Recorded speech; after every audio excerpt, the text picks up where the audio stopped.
Nous sommes arrivés au 4e jour de notre conférence CIF avec le thème que chacun, je pense, est déjà approprié, bâtissant des nations de référence.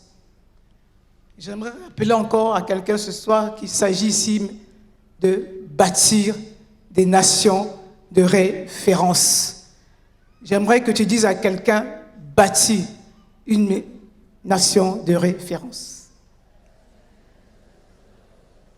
Vous savez, c'est un thème assez fédérateur qui suscite émoi et curiosité depuis que nous avons commencé.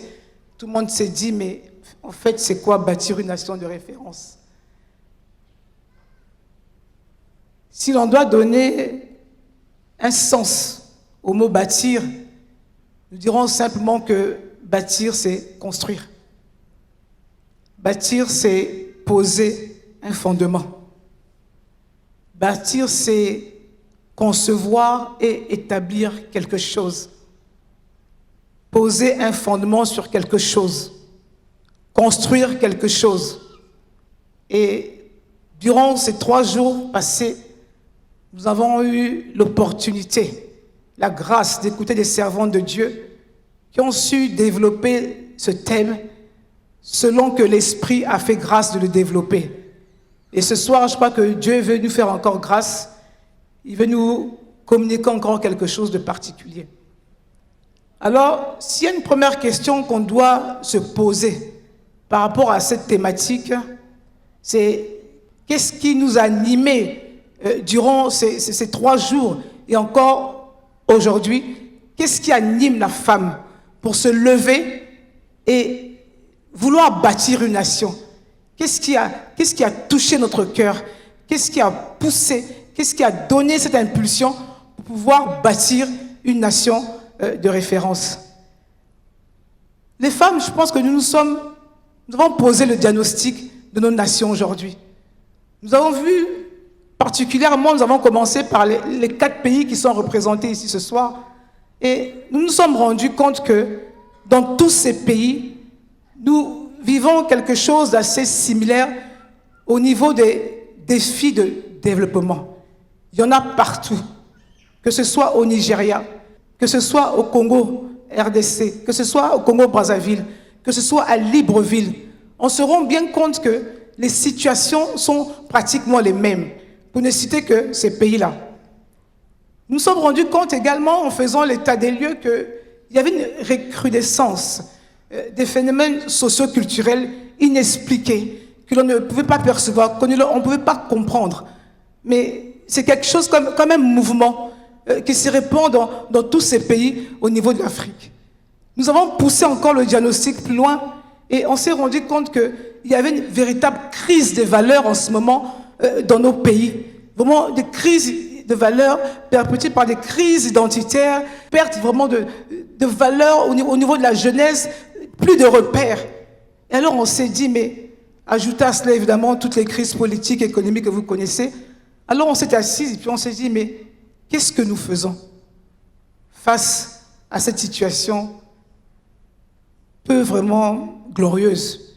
Qu'est-ce que nous, la femme, nous pouvons faire? Qu'est-ce que nous, la femme, nous pouvons apporter?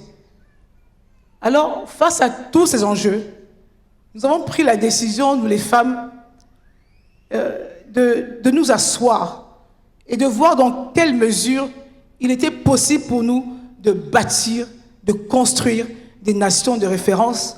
Et cette conférence est organisée pour la femme en général, mais également pour l'élite féminine chrétienne en particulier. Et selon que la Bible nous dit dans le livre de Proverbes 14, que la femme sage bâtit sa maison, mais la femme insensée la renverse de ses propres mains. Donc nous avons compris que c'est par la sagesse qu'une maison, qu'une nation s'élève. Et cette sagesse qui est donnée aux femmes nous donne la capacité de pouvoir affermir la maison, de pouvoir affermir une nation, de pouvoir affermir nos entreprises et de se lever et de pouvoir véritablement bâtir. Alors on s'est dit que face à ce chaos, nous constatons de plus en plus le désir de nos nations de se diriger vers une émergence, vers une voie de sortie. Et vous conviendrez avec moi qu'il y a quelque temps, il y a eu ce grand concept d'émergence d'ici 2025. Bon, je crois que ça glissait un peu, nous sommes plus en 2025, nous sommes en 2030. Mais en fait, l'Afrique, de manière générale, cherche à trouver des solutions au chaos qui se présente face à elle. Alors, lorsqu'on a vu toutes ces choses, on a dit, mais est-ce qu'il est possible encore aujourd'hui de bâtir sans la femme?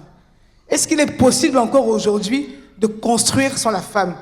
Je crois que la réponse nous a été donnée depuis 3 jours et Dieu va nous conduire encore avec plus de précision. Alors, la deuxième question qu'on pourrait se poser aujourd'hui, c'est vrai, nous voulons bâtir, mais nous allons préciser, nous allons bâtir une nation de référence. Alors, je me suis interrogé, mais en fait, c'est quoi une nation de référence? Qu'est-ce que nous entendons par nation de référence? Et alors là, j'ai été transporté dans les Écritures. Dans le livre de 3 Jean 2, la Bible dit ceci: « Je souhaite que tu prospères à tous égards, comme prospère l'état de ton âme. » Je dis, tiens, donc la nation de référence est donc une nation prospère. Tout simplement. Si l'âme est le siège des émotions, ça voudrait donc dire que la nation également a une âme. Si on dit que la nation de référence est une nation prospère et que dans les Saintes Écritures, on nous dit que je souhaite que tu prospères à tous égards comme prospère l'état de ton âme, alors j'ai bien vite compris que la nation a une âme. Pourquoi? Si l'âme est le siège des émotions, je suis reparti dans les Écritures et Psaume 33, 12 dit « Heureuse la nation dont l'Éternel est Dieu ». Donc j'ai compris que si une nation est heureuse, ça veut dire qu'elle a une âme. Ça veut simplement dire que la nation a une âme, puisqu'elle émet des sentiments, elle émet des désirs, et la Bible dit « Heureuse la nation dont l'Éternel est Dieu ». Ça voudrait dire qu'une nation prospère est une nation dont le fondement est Dieu. À titre de rappel, on nous l'a dit, je pense ici le premier jour, le chef de l'État a remis cette nation entre les mains de Dieu. Et la Bible dit que toute autorité vient de Dieu. Donc ce qu'il a déclaré, c'est ce qui arrive. Donc une nation de référence est simplement une nation prospère. Alors la troisième question que je me suis posée, sur quoi est assise la référence d'une nation? Si une nation a une âme, donc ça veut dire que l'âme de cette nation, elle-même, est assise sur quelque chose. Alors il me répond ceci. L'âme d'une nation, pour comprendre véritablement ce qu'est une nation prospère, d'où vient la prospérité de la nation, il me dit que l'âme d'une nation est assise sur sa devise.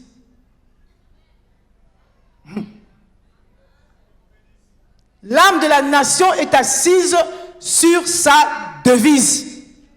C'est ce qui fait l'âme d'une nation. C'est ce qui constitue l'âme d'une nation. Alors je me suis dit, pour ne pas aller loin, puisqu'il y a 4 pays qui sont représentés ici, alors je me suis amusé à regarder, à comprendre un peu quelles étaient les valeurs incluses dans chacune des devises de ces 4 nations. Alors j'ai trouvé qu'au Congo, on dit c'est unité, travail et progrès.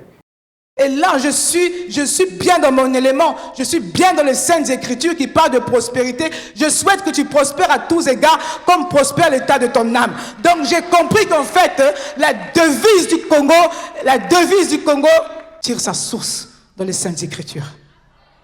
Je suis allé au Gabon. Au Gabon, on me dit union, travail, justice. Je suis allé en RDC. En RDC, on me dit justice, paix, travail. Je suis allé au Nigeria. Au Nigeria, on me dit unité et foi, paix et progrès. Et lorsque vous regardez toutes ces 4 devises, vous vous rendez compte qu'elles transcendent des valeurs. C'est-à-dire que ces 4 devises, les mots qui sont utilisés ne sont que des valeurs que la femme chrétienne porte aujourd'hui. nos devises elles-mêmes véhiculent tant de valeurs. C'est pourquoi ces valeurs de paix, ces valeurs d'unité, amour, foi, de justice sont portées le plus souvent par les femmes. Alors je comprends pourquoi Dieu nous demande maintenant de bâtir des nations de référence, parce que nous savons que l'âme de cette nation n'est assise que sur des valeurs.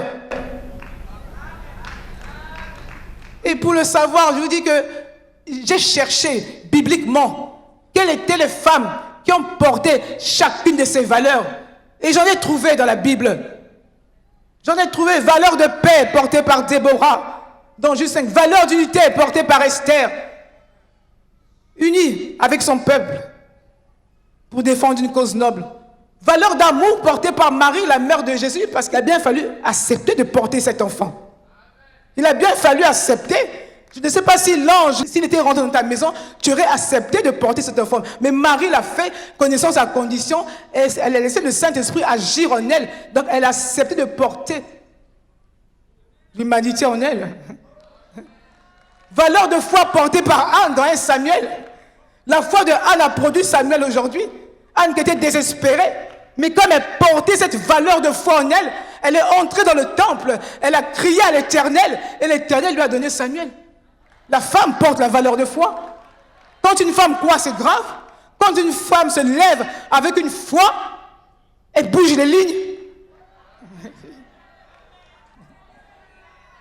Chers participants, chères participantes, chers ministres de Dieu, j'aimerais vous dire aujourd'hui, vous devez comprendre une chose. Quand l'âme d'une nation soupire, parce que la Bible a dit que heureuse la nation dont l'Éternel est Dieu. Donc elle a des émotions. Et quand une âme soupire, quand l'âme d'une nation soupire, ça veut simplement dire que c'est l'âme d'une femme qui soupire.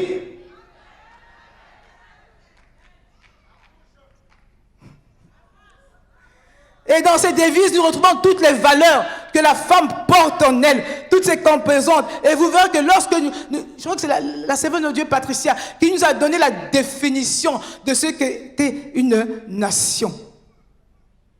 On est ensemble, un même langage, une même identité, et l'on défend un objectif commun. C'est ça qui fait la nation. Et lorsque vous regardez au début de cette nation, ce que les femmes défendent aujourd'hui ne sont que pour un objectif commun. Donc j'aimerais dire à une femme, ne te sous-estime pas, ne pense pas que tu ne peux rien faire, non. J'aimerais dire à une femme élite aujourd'hui, tu n'es pas un sous-produit. Lorsque Dieu t'a créé, il savait pourquoi il t'avait créé. Nous sortons de la manufacture de Dieu. Nous sortons de l'usine de Dieu. Nous sommes créés à son image, à sa ressemblance. Nous portons la nature de Dieu. Nous portons le caractère divin de Dieu. Et j'ai regardé ensuite, je ne suis pas arrêté qu'à la devise. Je suis allé fouiller les emblèmes de la nation. Une nation de référence est symbolisée également par ses emblèmes. Et là, je me suis rendu compte une fois de plus que l'emblème de notre nation est une Mariam et c'est porté par une femme, s'il vous plaît. Donc c'est la femme qui porte l'unité, la paix et la prospérité. Je suis allé aux États-Unis et je me rends compte que la statue de la liberté, c'est une femme qui lève sa main. Alors, femme élite, j'aimerais que tu comprennes que tu n'es pas un accident.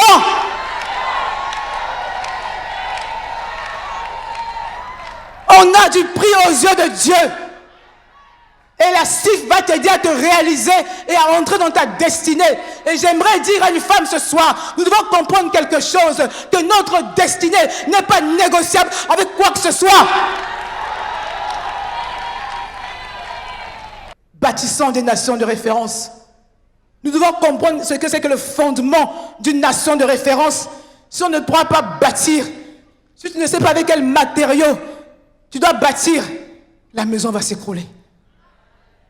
Alors femme, je t'exhorte à ouvrir l'intelligence et à te poser des questions. Que tu aies l'intelligence, que le Saint-Esprit t'éclaire et que tu comprennes quels sont les fondamentaux aujourd'hui d'une nation de référence.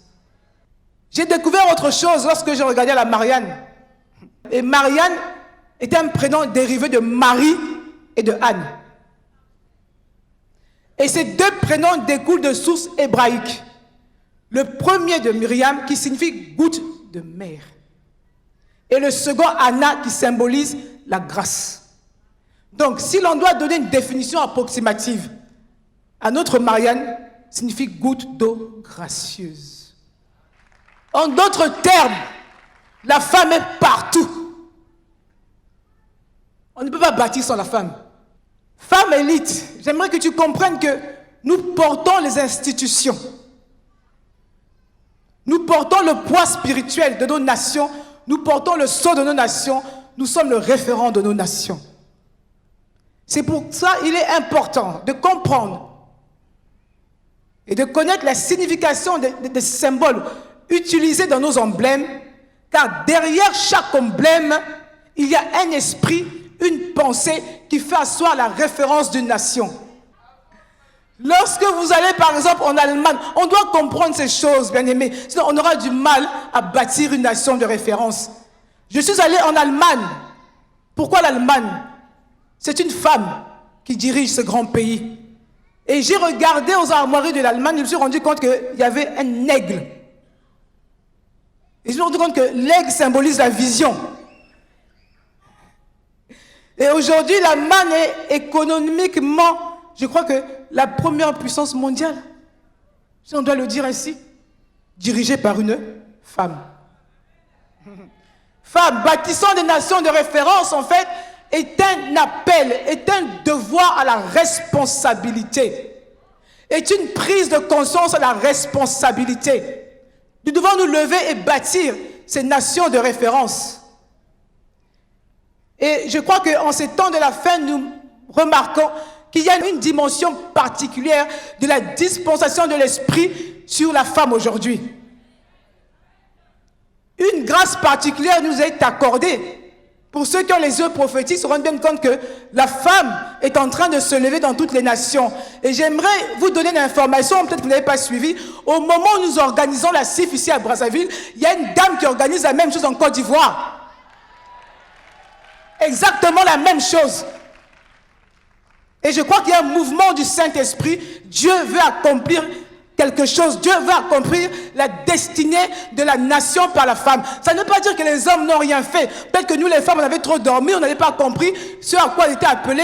Et le temps est arrivé maintenant que l'on puisse se lever et bâtir effectivement ces nations de référence. J'aimerais dire à une femme élite ici, il faut que tu comprennes que avec ce qui se passe, avec l'environnement hostile, nous serons obligés, nous sommes obligés de construire, de bâtir des systèmes de pensée qui vont répondre aux attentes des défis de nos nations. Oui, femmes, c'est à cela que nous sommes appelés. C'est à cela, nous nous levons pour ça aujourd'hui. Mais je rappelle qu'en même temps, nous sommes dans une espèce de nouvelle dispensation, je le disais tout à l'heure, dispensation de l'esprit quant à la mission et à l'apport de la femme dans la gouvernance des nations. Et je crois que nous sommes aujourd'hui à la hauteur. Si j'en crois à ce que les Écritures nous disent dans 1 Pierre 9,2, nous sommes une race élue. Nous sommes un sacerdoce royal. Il ne s'est pas arrêté à sacerdoce, mais il dit encore un sacerdoce royal. Un peuple acquis afin que vous annonciez les vertus de celui qui vous a appelé des ténèbres à son admirable lumière. Alléluia. Donc vous voyez bien que depuis le début, l'assise de la référence d'une nation nous renvoie toujours à ces questions de vertu. Nous ne pouvons pas échapper. Donc tu es une race élue. Et j'aimerais dire à une femme ce soir, vous savez que lorsque nous sommes une race élue, ça veut dire que nous sommes dotés d'un mandat particulier.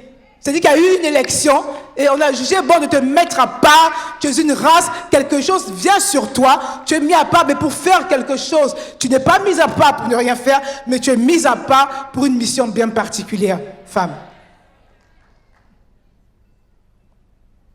Et je pense que nous, les femmes, nous n'avons aucun problème pour nous mouvoir dans la mission que Dieu nous donne. Parce que je crois qu'il y a un verset qui dit dans Jean 5, 17, le Père agit encore jusqu'à présent, mais moi aussi j'agis. Donc celui qui m'a donné mandat, celui qui m'a donné la mission de pouvoir bâtir une nation de référence, puisque c'est mon Père, je suis exactement ses instructions selon les Saintes Écritures et je sais qu'avec lui, je ferai des exploits. On ne fait pas des exploits seuls, mais on fait des exploits avec le Créateur, si on reconnaît que toute nation vient de Dieu, heureuse la nation dans l'Éternel. Et Dieu. Alors, mesdames, j'ai quelques statistiques pour vous. Puisqu'il s'agit de comprendre, il faut quand même communiquer avec preuve. Vous comprenez que s'il y a des choses qui se font sous d'autres cieux, cela peut se réaliser également ici au Congo et dans les autres pays. Alors, j'ai 2-3 statistiques à vous transmettre. Il y a une étude qui a été faite en 2017 selon le Global Entrepreneurship Monitor qui dit ceci, 163 millions de femmes, c'est énorme, 163 millions de femmes dans le monde ont créé des entreprises, c'est énorme, et 111 millions en dirigent une déjà constituée. Alors imaginez un peu toutes ces entreprises répandues sur la surface de la terre. Ne pensez-vous pas qu'il y aura un impact économique sur les nations? Il y aura forcément un impact, bien aimé. Et je crois qu'aujourd'hui, face à ces innombrables défis, quelque chose va se produire, c'est-à-dire que la nouvelle race de leadership féminin auquel nous assisterons, ce que nous verrons aujourd'hui, ce sera des personnes qui vont travailler dans une dimension double. Je crois qu'il y a une servante de Dieu qui l'a soulevé ici, et il me ramène encore dans cette pensée. Nous allons servir dans une double dimension identitaire. C'est-à-dire qu'il y a des personnes, il y a des femmes qui vont servir en tant que reines et sacrificatrices. Ça, il va falloir, c'est en train d'arriver, c'est en train de se produire, et c'est dans la volonté parfaite de Dieu. Face aux défis qu'on a aujourd'hui, il sera difficile de trouver simplement une femme reine, ça peut arriver, de trouver simplement une femme sacrificatrice, ça peut arriver, mais aujourd'hui, face à tous les énormes défis qui se présentent, il n'est plus impossible de voir que quelqu'un est reine et sacrificatrice. Nous avons l'exemple de Déborah dans le livre de Juges, Juges 4. On nous entend que Déborah était une prophétesse, juge en Israël et prophétesse. Et je sais qu'à l'époque, il était difficile qu'une femme puisse accéder à ce poste de responsabilité. Ce n'était donné que pour les hommes. Mais Déborah a été juge en Israël et prophétesse à la fois. Donc c'est une dame qui, de par son positionnement, a réglé un problème dans sa nation. C'est-à-dire que stratégiquement, elle a exercé le leadership de manière stratégique. Elle avait un leadership exercé, un leadership inspiré, puisqu'elle servait Dieu à la fois. Donc j'aimerais dire à une femme que ce n'est pas incompatible. Tu peux être juge et tu peux être prédicatrice, tu peux être juge, tu peux être sacrificatrice, tu peux être juge et tu peux montrer la voie. Tu peux sortir ton nation d'un chaos, tu peux sortir ton nation d'une situation difficile. Écoutez, cette femme a eu la révélation de Dieu. Elle a révélé une stratégie de guerre à Barak, qui ne savait plus à quel sens se vouer. Mais c'est elle qui a reçu la pensée de Dieu et qui a expliqué exactement ce qu'il fallait faire, jusqu'à donner le nombre de militaires qui devaient construire la troupe pour aller au combat, pour aller au front. Bien aimé, c'est une grâce. Donc ne dis pas que non, je ne peux pas servir Dieu dans cette dimension. Non, je ne peux pas être reine et sacrifier. Non, tout est possible. Dieu fait ce qu'il veut, avec qui il veut, quand il veut, pour la raison qu'il veut. Et j'aimerais dire à quelqu'un que dans ces temps de la fin, nous assistons à plus en plus de cette grâce. Nous voyons ces choses. Nous allons voir des choses s'accomplir. Nous allons voir dans le fil des temps, plus nous avançons, plus nous verrons ce profil d'âmes, de femmes élites qui vont bâtir des nations de référence. Donc j'aimerais que si tu es dans la salle, que tu ne sois pas surpris, que Dieu t'emmène dans cette dimension prophétique, que Dieu t'emmène dans cette dimension de l'esprit, que Dieu t'emmène dans cette dimension de connaissance, que Dieu t'emmène dans cette dimension d'intelligence.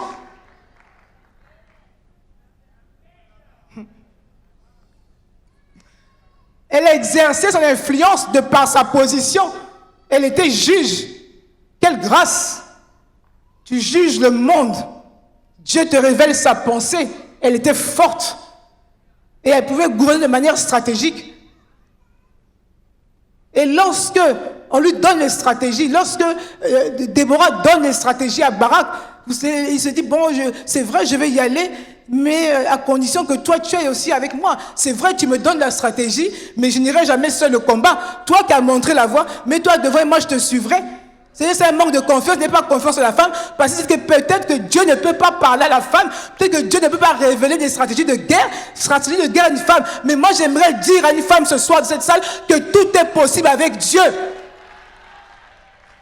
Quand l'Esprit descend, il descend pour accomplir la mission de Dieu. Pas la mission des hommes, s'il te plaît, mais la mission de Dieu. Si Dieu veut sauver un peuple à travers une femme, il le fera. Peu importe les obstacles, peu importe les personnes qui ne comprennent pas la vision, peu importe les personnes qui ne comprennent pas ce que Dieu est en train d'accomplir. Mais l'essentiel pour toi, c'est que tu obéisses et que tu ailles sauver ton peuple. Et lorsqu'il s'est rendu compte que finalement, je pense que cette femme a vraiment reçu la révélation de Dieu, il pensait que Sisera allait lui être livré. C'est vrai, elle a dit qu'on va te livrer, Sisera. Mais sache que la gloire là ne sera pas pour toi, la gloire là sera pour une femme. Et je sens la gloire de Dieu sur des femmes au Congo. Je sens une gloire de Dieu particulière descendre sur la femme du Congo maintenant. Ces choses vont arriver, bien-aimés. Elles sont déjà en train de se mouvoir prophétiquement dans notre nation. Elles sont déjà en train de se mouvoir prophétiquement dans nos maisons. Je pense que depuis que nous avons commencé cette conférence, quelque chose a changé dans ta façon de voir, quelque chose a changé dans ta façon de percevoir la mission que Dieu veut accomplir avec toi. Alors j'aimerais dire simplement à une femme ce soir, lève-toi et bâtis. Quelle race de femme? Quelle race de femme aujourd'hui? Quelle race de femme? Quel type de leadership? Pour quel type de gouvernance? Quelqu'un qui est placé dans son environnement. Quelqu'un qui sait à quoi il était appelé. Il règne facilement. Je vous dis la vérité. Il règne facilement. On va le voir tout à l'heure. Dans ce monde de compétitivité, c'est important de savoir, de connaître ton identité. Voilà pourquoi dans l'un des objectifs de la CIF, nous insistons à ce que la femme apprenne à mieux se valoriser. Femme, lorsque tu te connais, tu te donnes de la valeur. Mais lorsque tu passes par des crises identitaires, il te sera difficile de te tenir debout, il te sera difficile d'opérer. Parce qu'une personne qui se connaît, une personne qui maîtrise son environnement, opère facilement. Et dans ce monde de compétitivité, la référence d'une nation se reposera, se bâtira sur la qualité de son potentiel humain. Alors je te pose une question, si tu ne te connais pas, si tu ne sais pas qui tu es, comment Dieu peut t'envoyer, comment tu vas te lever et comment tu pourras réaliser ta destinée? Voilà pourquoi le plus souvent, parce que nous ne nous connaissons pas, nous avons tendance à négocier notre destinée avec le diable. Et je dis ce soir à quelqu'un ici que ta destinée n'est pas négociable. Non, tu dois refuser. Tu dois refuser de négocier ta destinée. Tu négocies ta destinée parce que tu ne te connais pas. Femme élite, lève-toi et bâtis, sois révélée. J'aimerais qu'une femme soit révélée ce soir. Il a dit, vous êtes une race élue. Et lorsqu'on parle de race élue, on parle de caractère, bien-aimé. Et le caractère est toujours dans l'identité. Dans la race, là, quand vous fouillez bien, tu trouves le caractère. Mais moi, je sais une chose, c'est que nous femmes, nous sommes créatures de Dieu. Et si nous sommes créatures de Dieu, s'il nous appelle à bâtir, ça veut dire que quelque part, nous portons les stigmates de Dieu. Et si nous portons les stigmates de Dieu, ça veut dire que nous avons le caractère de Dieu. Dieu ne peut pas t'envoyer et te dire, lève-toi, bâtis, s'il ne t'a pas donné le caractère. S'il n'est pas sûr que tu portes en toi son caractère divin. Parce que bâtir une nation de référence, ce n'est pas donné à tout le monde. On ne peut pas bâtir, bien aimé, quand on n'a pas de caractère. On bâtit avec des hommes forts. On bâtit avec des femmes fortes. Et j'aimerais dire ce soir à une femme ici, sois forte, lève-toi et bâtis une nation de référence.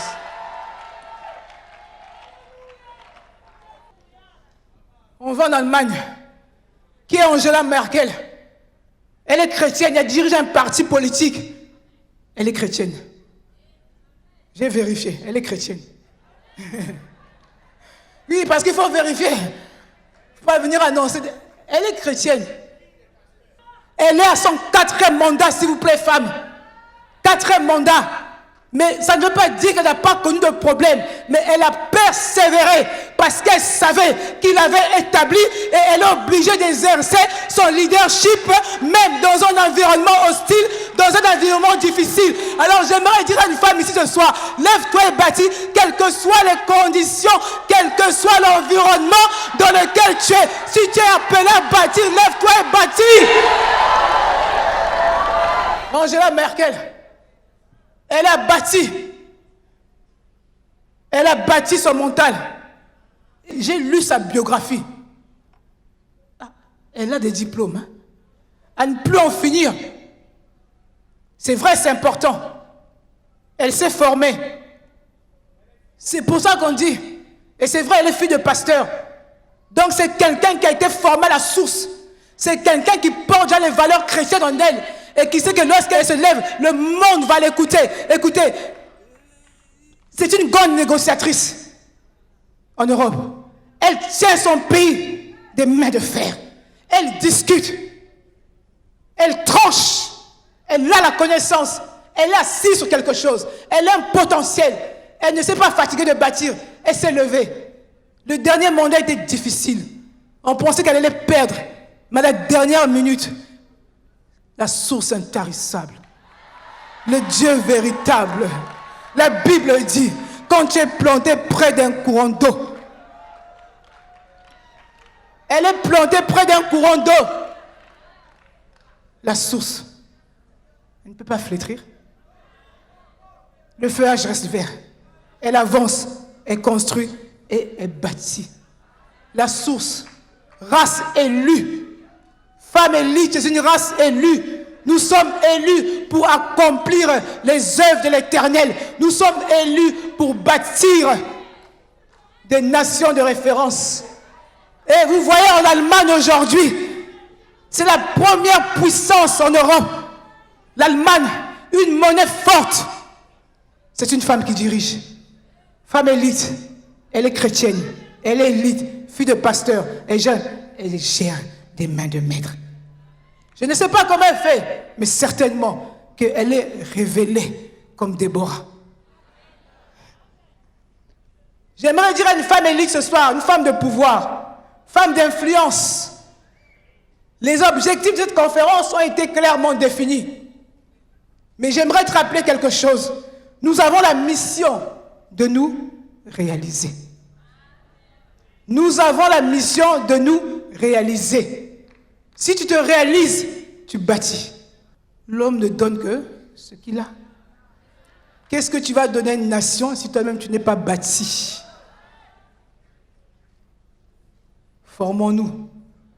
Lorsque nous nous réalisons, nous devions des forces de proposition de la gouvernance de nos nations. Alors je le répète, ne troque pas ta destinée. Cela n'en vaut pas la peine. Tu as du prix aux yeux de Dieu. Dieu a un plan merveilleux pour ta vie. Il a dit, je connais les plans que j'ai forgés pour vous. Ce sont des plans de paix et non de malheur, afin que vous ayez une espérance et un avenir.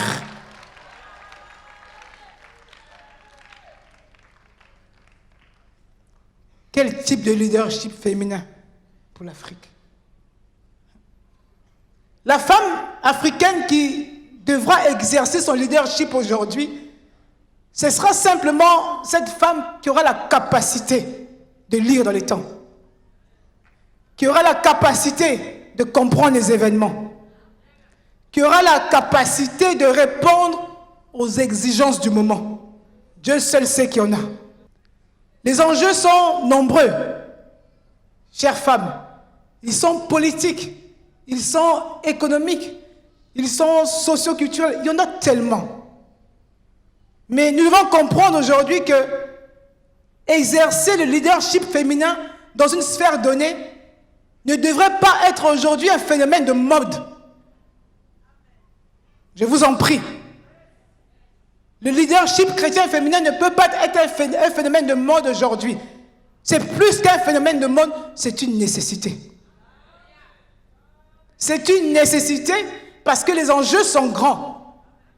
Donc tu ne peux pas prétendre te lever et vouloir bâtir une nation si tu n'as pas perçu dans l'esprit, si tu n'as pas perçu dans le temps, si tu n'as pas perçu avec les yeux de l'esprit ce qui se passe. La Bible dit que les fils d'Isaacar savaient discerner le temps. Femme élite, discerne le temps. Quels sont les bénéfices d'un bon leadership aujourd'hui? En fait, nous sommes établis dans un environnement toujours pour un but. Lorsqu'on regarde la vie d'Esther, je ne suis même pas certaine que lorsqu'Esther est rentrée dans ce mariage, elle savait que Dieu l'avait placée là pour sauver une race, pour sauver la race juive. Je ne pense pas. Il y a des leaderships quelquefois que nous exerçons dans l'environnement sans savoir exactement pourquoi nous sommes là-bas. Mais cette femme est entrée dans la maison du roi avec une mission bien particulière. Vous le lirez dans Esther 4 jusqu'à Esther 8. Vous verrez comment Esther a été conduite à sauver la race juive. Parce qu'à un moment donné, elle a dû se lever, elle a compris le pourquoi de sa présence dans ce palais. Quelquefois, nous voulons exercer un leadership mal compris, mal inspiré. Nous exerçons le leadership sans comprendre exactement pourquoi nous sommes à cet endroit-là. Que pour l'Afrique aujourd'hui, ce sera un leadership affirmé. Un leadership affirmé. Tu dois savoir pourquoi tu es placé dans tel environnement et qu'est-ce que Dieu te demande d'accomplir. Je suis convaincu, j'ai lu le livre d'Esther. Je ne pense pas qu'elle avait perçu au départ ce qui lui arrivait, ce qui se passait dans sa vie. Il a fallu qu'elle accepte en toute humilité de se faire coacher par son oncle Mardoché. C'est ça aussi avoir le caractère de la royauté. C'est ça aussi bâtir des nations de référence. Il faut avoir une oreille pour écouter. Pour écouter ceux qui sont autour de toi et qui ont plus d'expérience. Assurément, ce sont ces personnes qui t'emmèneront vers ta destinée. Vous pensez que vous entrez dans les palais parce que c'est vrai, Dieu a fait grâce. Mais j'aimerais dire à une femme élite, si tu es entré dans un palais, à l'instar de ce que Esther a vécu, tu dois comprendre pourquoi tu es dans ce palais, tu dois te lever et bâtir. Dieu ne fait rien par hasard, bien-aimé. Lorsqu'il établit quelqu'un dans un environnement, c'est toujours pour une cause juste. Dieu n'établit pas pour établir. Non. Il poursuit quelque chose. Il poursuit un objectif. Même lorsque Dieu a donné son Fils unique, Dieu poursuivait un objectif. Dieu avait un objectif de vie. Mais quelquefois, nous les femmes, nous entrons, nous sommes positionnés, nous sommes établis, mais nous oublions, nous perdons de vue l'objectif de vie, ce à quoi Dieu nous appelle. C'est pour ça que nous avons un leadership qui n'est pas bénéfique en fait. Qui n'est pas bénéfique. Femme élite, tu dois incarner le rêve de ta nation. Incarnons le rêve de nos nations. Il y a tellement d'exemples. Winnie Mandela qui a servi auprès de son mari dans les causes d'apartheid pour les Noirs. Nous avons tellement de choses. Vous avez tellement d'environnements dans lesquels nous pouvons exercer notre leadership. Mais les exigences sont énormes. Les attentes d'un peuple sont énormes. Je ne dis pas que durant ces 4 jours, nous allons trouver des solutions à tous les problèmes de l'humanité, à tous les problèmes qui se posent. Non, nous avons simplement posé des jalons et je crois que nous allons continuer nous allons continuer les mois qui suivent, nous allons continuer à bâtir nos nations, nous allons continuer à nous affirmer. Et je dis merci pour la présence des hommes qui nous soutiennent, qui nous ont soutenus depuis le début. C'est vrai que nous ne pouvons pas bâtir sans vous, mais nous avons le devoir, nous avons notre mission aussi de bâtir selon le plan, selon le modèle que Dieu va nous donner. Alors rapidement, nous parlons de leadership féminin et gouvernance, mais quel est le lien que nous faisons entre le leadership et la gouvernance? J'ai scruté les Écritures et je me suis rendu compte que ce terme de gouvernance tire sa source de la Bible. Ecclésiaste dit qu'il n'y a rien de nouveau sous le soleil, n'est-ce pas? Lorsque nous allons dans Genèse 1, 28, après que Dieu ait tout créé, tout ce que vous savez, les eaux, la mer, les oiseaux, il a tout créé. Dieu a préparé un environnement à l'homme. Il a préparé un environnement à la femme. Et il leur dit ceci: multipliez. Il ne dit pas multiplie. Il dit multipliez. Il dit soyez féconds. Il ne dit pas sois fécond. Donc il ne s'adresse pas qu'à l'homme. Ils sont deux. Ils sont deux. Donc la mission qui est demandée à l'homme, c'est la même mission qui est demandée à la femme. Et de surcroît, la femme a été la dernière créature. Donc j'ai presque envie de te dire que tu es la dernière à avoir entendu les instructions de Dieu. Parce que lorsqu'il t'a tiré de la côte de l'homme là, l'homme dormait. Mais on ne sait pas ce que Dieu t'a dit. Tu as dû recevoir des instructions particulières. Voilà pourquoi la femme a une relation particulière avec Dieu.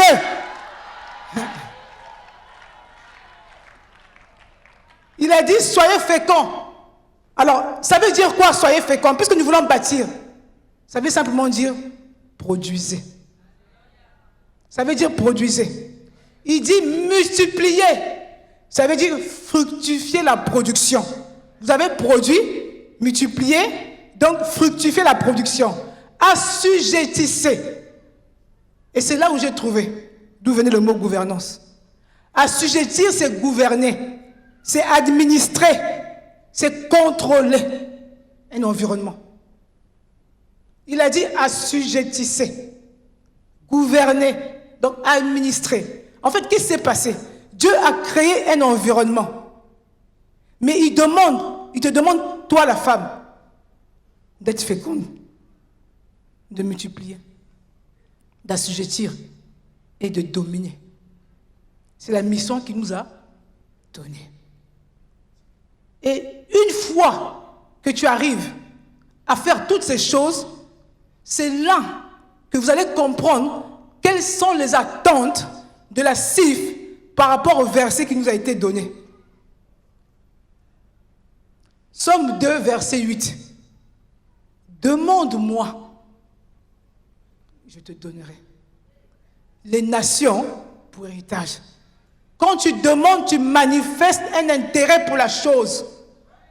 Donc quand tu multiplies la production, quand tu administres la création, donc tu manifestes un intérêt pour ta nation. Est-ce que ce n'est pas glorieux pour nous? Voilà pourquoi nous les femmes, nous sommes appelés à participer à la gouvernance des nations en administrant l'environnement que Dieu nous a laissé, c'est la création. La Bible dit ceci, que le monde attend avec un ardent désir la révélation des fils de Dieu. J'aimerais que tu comprennes que dans fils là, tu es dedans. Femme, tu es dedans. Fils, femme, tu es dedans. Donc aujourd'hui, la création soupire, la nation soupire après la révélation d'une femme élite.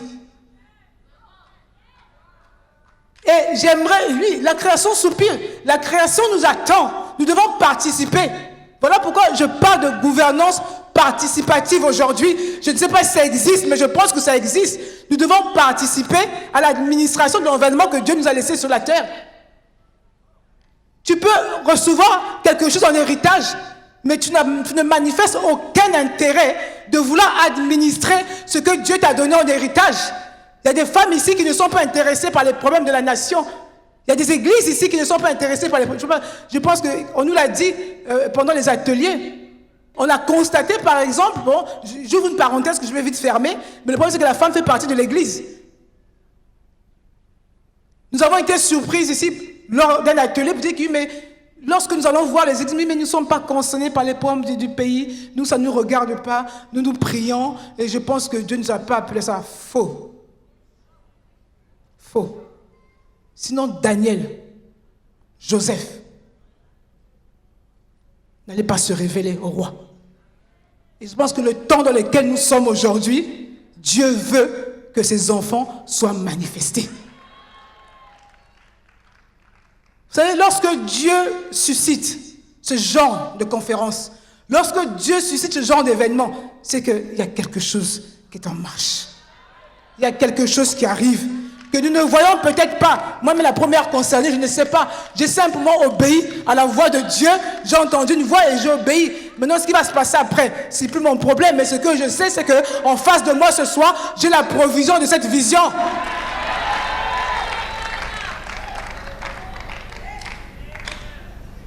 Nous devons bâtir.